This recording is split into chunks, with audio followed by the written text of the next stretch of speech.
Morning, sir. What's all the commotion about? Jade says in the most cheerful voice she can muster, fully expecting him to turn around red-faced and angry. She was not expecting a friendly smile instead. He pats Jade on the back. Oh, Jade, good morning, dear. How are you? Jade blinks in confusion. Amon used mind tricks on him already. She thought and quickly smiled at her boss. Just fine. I heard the commotion out here. Do we have something good? She presses him, hoping for answers. He nods, his smile growing. It's amazing. Go take a look. Go on. She's fine. Let her in. Dr. Foster waves her through the guards. Yup, mind tricks, she thinks as she enters the room. She breathes a sigh of relief. At least losing her life was one less thing she'd have to worry about. When did Amon have the time to use a mind trick on him, though? Had he already done that when he entered the building earlier? Jade lets out an exasperated huff. He confused her so much. He seemed indifferent towards everything, and yet he was insistently pestering her. Not only that, but he seemed to be fixing all of her problems. First the muggers, now her job. In fact, he was unknowingly curing her loneliness, though it was not a problem she had been aware of having until the last 24 hours. What will happen when he tires of her? Jade squirms under her own skin, a strange, uncomfortable feeling like she'd never felt before welling inside of her. She'd never been attached to anyone, which in her own mind made sense that she had come to enjoy his company so quickly. But now what? He was a demon after all. Could she really be his friend? Would he just casually hang out with her every day? A pain stirs in her heart. She couldn't trust befriending anyone because everyone eventually leaves or betrays you. Her thoughts come back to the present moment as her eyes examine the room. It was nothing more than a mostly empty large white tiled room, a few lockers against a wall with lab coats in the corner. The incinerator was on the opposite wall of the lockers with a large stainless steel examination table centered in the room. The wooden crate had been placed next to the table and its contents have already been pulled. On the examination table, a large glass tube sits vertically with a naked man curled fetal position inside. Jade's jaw goes slack. You've got to be fucking kidding me. Another one, she thinks to herself. Her boss follows behind her and begins to explain how the man was discovered on the bottom of the ocean floor during the last oceanic mission. This is going to make history, my dear Jade. Dr. Foster says proudly as he pats the side of the glass tube. He gives her a strange look when she doesn't respond. Crap, he doesn't know that I already know about the demons. She thinks as she tries to quickly think of the right response. Oh, Dr. Foster, why is he, Her confusion seems to put Foster at ease and a smile returns to his face. Not to worry, dear. This man is not a man at all, but a huge sea beast. Yes, indeed, it's hard to believe, but it is the truth, a decent prize indeed. He is called out of the room by one of the guards, but Jade is no longer listening to them. Her focus is now on the nude men inside the tube. What are the odds? Seriously, there's 3 of these weirdos now. Jade thinks as she studies the man for any sign of life. Her eyes flick back to Dr. Foster. He is still standing at the doorway. His back is turned and he seemed too involved in the conversation with the guards to pay her any mind. She frowns, suddenly wishing Amon was still here. This man had to be another demon, and Amon must be looking for him too. How many of these demons are there? She wonders as she taps on the glass, trying to get the man's attention. Hello, are you awake in there? My name is Jade. I'm a friend of Amon. Do you know him, too? Jade circles the capsule looking for a way to open it as she whispers to the man. She was grateful. He was not spread-eagle like Seth had been when she first laid eyes on him. Her face blushes slightly as she turns away from the vial. In a nervous fluster, her foot catches on a tube connected to the capsule, and it breaks free, causing blue liquid to leak onto the floor. Her eyes fly to the doorway anxiously. However, no one seemed to notice she tripped. Luckily, the tube was at the back of the capsule, concealing her, and the liquid now dripping from it.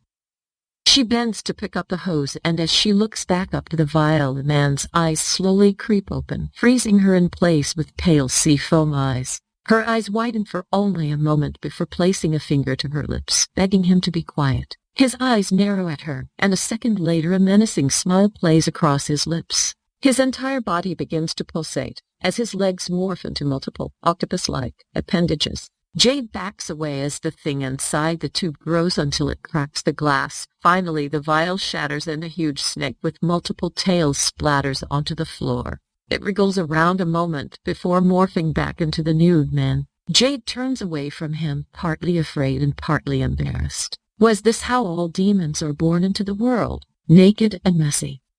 The adrenaline coursing through her body allows Jade's mind to ignore the embarrassment as she rushes to grab a lab coat from the corner of the room. Jade can hear the guards calling for backup and alerting others of the potential escape. She nervously bites her lower lip in thought. On one hand, if she allows this man to leave, she'd be in huge trouble with her boss. On the other hand, if she prevents this man from leaving, she'd be in huge trouble with Amon. She was more concerned with what an angry demon could do than what Dr. Foster would do in that moment. She turns back to the man, quickly pressing the coat into his arms. You need to get out of here. The incinerator has a back door for cleaning. Go before they block it. The man slides into the coat, his eyes never leaving Jade's. He was baffled by her actions. Was she not part of the mortal scum that dare try to capture him? Did he hear her correctly? She claimed to be friends with Amon. Her, really. This sorry excuse of a mortal to call herself friend to Amon. It was laughable.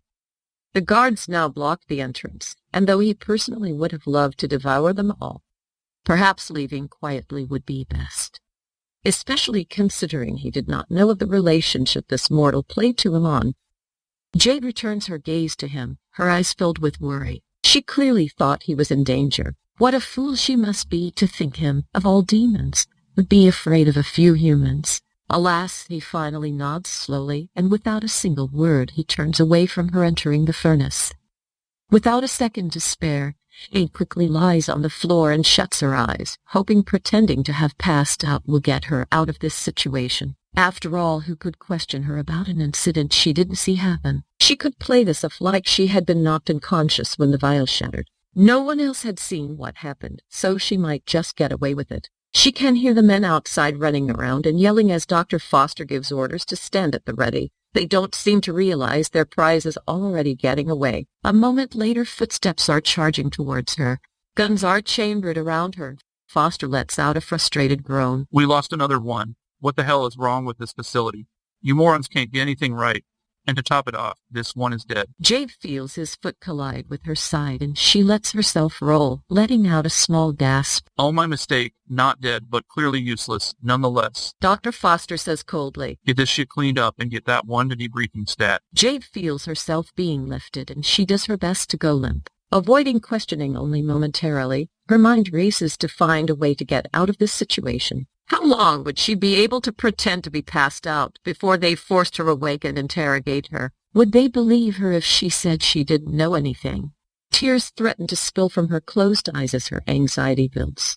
Amon had used some kind of mind trick to get her out of trouble, yet here she was again, tangled up in some problem. Was this to be what her life would be like as a friend of demons? Would Amon come to save her from this instance too? Why was she thinking of him now? Just like in her dreams, her mind was searching, hoping that the shadow demon Amon would turn up to save her. She never should have come to work today. Foster had said another one escaped. Then he must have still known about Seth, but Jade hadn't been a suspect, until now at least. What the hell was she going to do? Hey, you there. Where do you think you're going? A familiar voice calls out. Sir, Dr. Foster ordered this one be taken to debriefing. The man holding Jade responds. Put her down now. Amon says in a commanding tone. Jade feels the guard tense. Sir, I cannot do that. This idiot interfered with a matter of great importance. We need information from her before she is punished. The man tells Amon in a serious tone, but Jade can feel him tremble despite his confident words. You tell Foster, if he has a problem, to come find me. Amon says coldly, his voice heavy with rage. Jade hears the guard mumble something, but she couldn't make it out. A moment later, he places her on her back on the floor. If you value your pathetic mortal life, you will do wise to never insult her again. Amon tells the man, his low voice reverberates through the hallway. Even she felt fear at his words. A second later, she can hear the man as he runs away from them. Her mind was spinning. Was it really Amon? Why was he suddenly her knight in shining armor? She remained still with her eyes closed. Maybe whoever had stopped the guard only sounded like Amon. He and Seth had left, and she knew they hadn't intended on coming back for at least an hour. Had it already been that long? The air around her slowly becomes much warmer, as if she was lying in a spot of sunlight. Curiosity taking hold, she slowly opens one eye to peek at her surroundings, then both open widely to be face to face with Amon. He crouched over her, a leg on either side of her body, gazing down at her with a coy smile. Although he was not touching her, Jade could feel the heat coming from him, but it seemed to be fading away slowly. Tears well in her eyes and spill over her face. There were so many emotions running through her. She simply did not know how to react in that moment, and all she could do was look up at him helplessly and cry. She wanted to believe he was protecting her because he cared, but the fact that he was a demon directly conflicted with that idea. Was he toying with her emotions? Did he actually care about her? Could he care? Seems your curiosity has gotten you in trouble again, little kitten. What am I going to do with you? He tells her as he gazes down at her. Something about the look in his eyes made Jade feel like he was actually worried about her, and all the wonderment left her instantly. Just once. Please let it be true. Please let just one person care. Jade thought to herself, and her body reacted before she realized what she was doing. She rises to throw her arms around him, to hug him, to thank him for saving her. She'd been so afraid and confused just moments ago, and he'd so easily put her mind at ease again. So what if he was a demon? If he was going to be friends with her, then so be it. She'd let go of the uncertainty towards him. All she wanted in return was a little reassurance. Just once, let me know what it means to have someone care about me, she thinks, as she tightens her arms around his neck. The moment her arms touch his skin, she falls away from him in pain. He blinks at her, a little confused. Had she forgotten that his skin burns people? She lays on the floor as tears continue to trail down her face. She had only wanted to feel safe just once. She wanted someone to hold her and tell her it was going to be okay. Why had he burned her again? Did he not want her to touch him? Had she really let her hope get the better of her? She sobbed softly, her eyes pleading with Amon for answers to questions she didn't have the strength to ask. He sighs as his eyes fall away from her, rising and stepping away. There was nothing more he could do to help her now. A sharp pain bolts through his being at the thought of his own incapability. He was literally the most powerful deity in the Dark Realm, and yet he was rendered completely useless by his own stupid ability.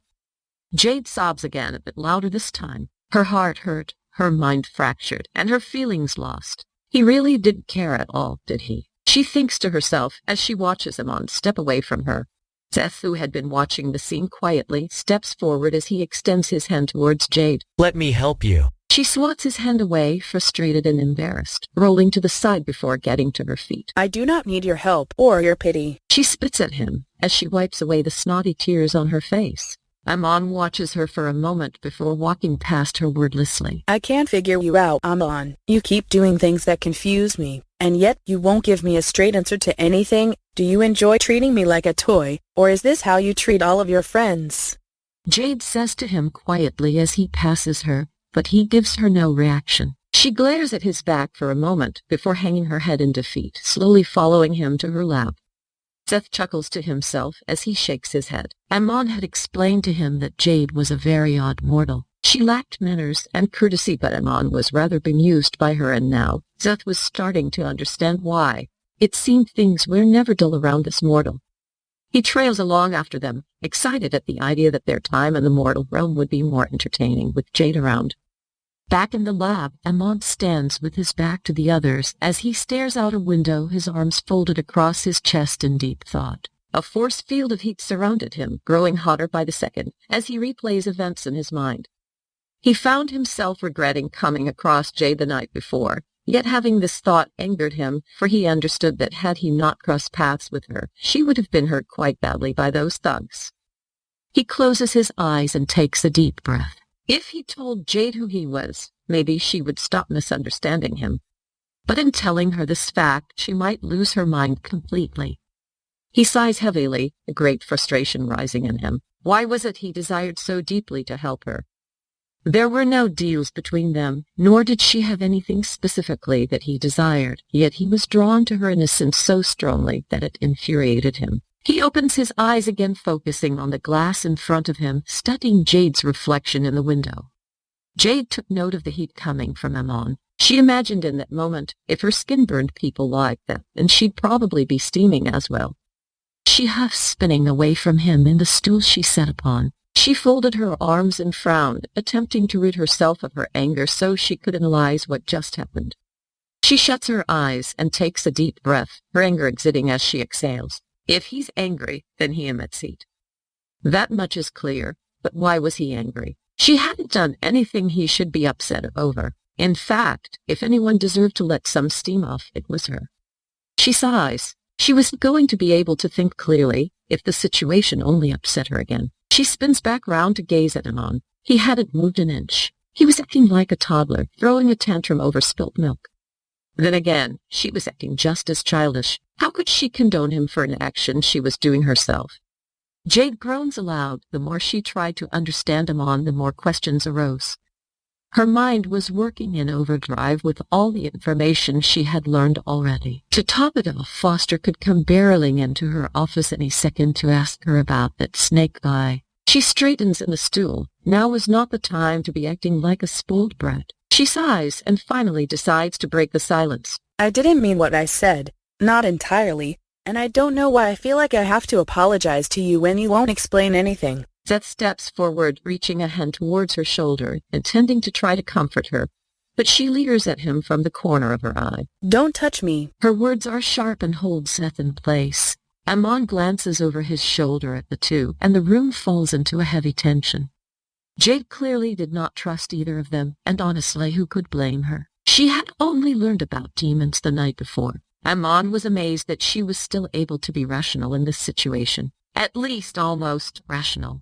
Seth lets his arm fall. He wasn't going to harm her, but it would seem she was suspicious of him nonetheless. I already told you. I do not need your pity. Jade says as her eyes fall back to Amon. Please, just once. Just give me a straight answer. What am I to you? Amon's gaze shifts back to the window. Hadn't she already made that decision? It was her batty brain that decided to call him a friend in the first place. He only went along with it to entertain himself, though, now that he thought about it. He was rather enjoying himself. Jade was such a strange person, and nothing she did was predictable. He enjoyed taunting her and watching her body change colors. He thought she was quite funny in those moments. He hated to admit it, but he wanted to remain her friend. He clears his throat without looking at her and finally responds. I believe you said you were going to apologize. I would like to hear that before I answer your question. Jade's jaw falls slack. You've got to be fucking kidding me, she thinks to herself. Seth turns away, desperately trying to stifle his laughter. He'd never seen Amon become so flustered and over a mortal of all things. It was hysterical. When Amon had explained that he was entertained with her, Seth assumed she must be very funny or had great knowledge. He was not expecting this loud, awkward, quirky little woman instead. She was full of curiosity, seemed to be rather clever, and wasn't afraid to stand up to him. The only creatures in existence that dare stand up to Amon were the Reapers. Yet here sat this little mortal woman, giving him a death stare. Jade quickly regains her composure. All she had to do was apologize, and he'd give her a straight answer. That was easy enough, but just as her lips part and she is about to speak, Amon cuts her off. I'd also like to know the reason. Since you said it yourself, you don't know why you should. How can you apologize honestly if you don't even know why you're doing it? Her heart sinks in her chest as all the fight she had vanishes instantly. Why was he being so difficult all of a sudden? Amon turns his head, locking eyes with her as he continues to speak. Was it for lying to the police about my involvement with those thugs? For the statement you made this morning, that I'd be the one waiting for you? For touching me and hurting yourself? Getting into trouble again while the adults were talking? Not being done with your work in the time frame you said you would be? Or perhaps that sharp tongue of yours? Amon rambles out a list of all the instances he felt she'd be sorry for. He watches her sink into herself like a scolded puppy as he speaks. He was not exactly upset with her for anything he'd mentioned. In fact, he was not entirely sure why he had become so angry. All he knew was seeing her being carried away by that guard pissed him off. He couldn't imagine Jade was aware of that, though. Jade lets her gaze drop to the table as Amon lists out all the reasons she should apologize for. She suddenly felt like she'd become a huge weight, and it hurt her deeply. Was this normal? To feel bad when one lets their friend down or causes them trouble. She shifts her gaze to Seth. He sat spinning in a lab stool on the opposite end of the table, appearing to ignore them. She sighs. At least it was less awkward knowing he was really listening to this weird little argument. Unbeknownst to her, Seth was hanging on their every word. In fact, he was only spinning in the lab stool to hide his expression, spinning each time he felt a laugh in his throat. The way he saw it, both Amon and Jade simply misunderstood something. Seth was a little more familiar with mortal feelings than Amon was, and he had already figured out why Jade was upset. Amon, of course, was only making it worse by giving her options to apologize for. Jade had been scared, and after Amon had helped her, she just wanted to hug him in order to hold on to that safe feeling a moment longer. When she was burned, it confused her so badly that she basically went into shock, resulting in this strange tension between them. Seth had never seen Amon so flustered over anything before, and he was enjoying every second of the moment. Jade looks back to Amon and sighs. All she had to do was explain herself, and he would give her a straight answer. She takes a deep breath and starts. I didn't tell the police about you because it would have caused you more trouble. I'm not really that great at socializing if you haven't noticed, so sometimes I say stupid things. I guess I kind of forgot you burn people, and well, I thought you did it on purpose. So, for that, I'm sorry. Jade takes a deep breath, preparing to scold him over the other matters he'd mentioned. It wasn't her fault another demon turned up. She would have never been in that situation had it not been for that snake guy. Amon shrugs as he turns away from her again. Research, He says quietly, before Jade can say another word. He had no interest in hearing anymore. If she was sorry, that was enough. You're a strange mortal. Your body changes colors. You say things without thought. You seem to always be in some sort of trouble. He turns to face her finally, resting his hands on the window sill behind him and leaning back. One might say I am as curious of you as you are of me. Is that a satisfactory answer to your question?